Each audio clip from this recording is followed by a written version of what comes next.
Sekali 5 tahun bertambah banyak orang gila. Ada tamat SMA, ada pula tamat sarjana. Mencalonkan diri wakil rakyat namanya. Kalau gagal banyak calon yang gila. Ada orang bilang caleg itu calon gila karena melihat bukti yang telah ada. Sesudah pemilu caleg gagal banyak yang gila.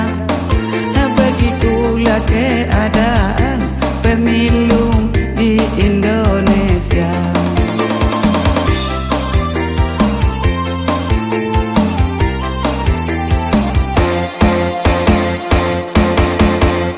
Hei kawan-kawan, janganlah ikut serta menjadi caleg pada pemilu yang akan tiba.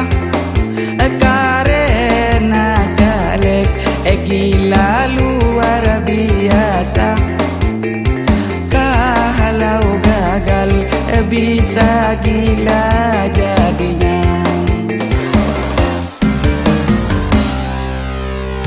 Sesudah orang menghitung suara, bermacam kabar sampai ke telinga.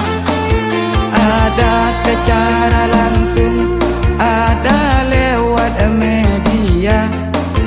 Kabar yang diterima, caleg gagal banyak yang gila.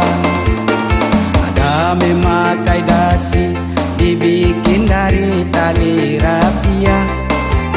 Ada membawa map sambil menghitung suara. Ada yang berjalan tanpa pakai busana. Ada yang lebih parah, dipakai sepatu kuda. Ada yang bunuh diri meloncat dari tingkat 5. Ada yang bunuh diri berdiri di jalan kereta. Ada yang bunuh diri bergantung di kandang kuda. Ada yang lebih parah, minum racun disengaja. Yang sudah parah minum racun disengaja. Yang belum parah dibawa ke rumah sakit jiwa. Disitulah pos pengobatannya. Daripada mengganggu orang, kacau negara. Aman kita kalau dah dibawa. Kalau di Padang, indah ruang belok kiri tempatnya. Tapi kalau di Jakarta, ke Grogol harus kita bawa. Ibarat gitar, sudah putus tali 1 dan 2. Ulah mencari suara, inilah akibatnya. Mengharapkan korupsi yang akan menerima.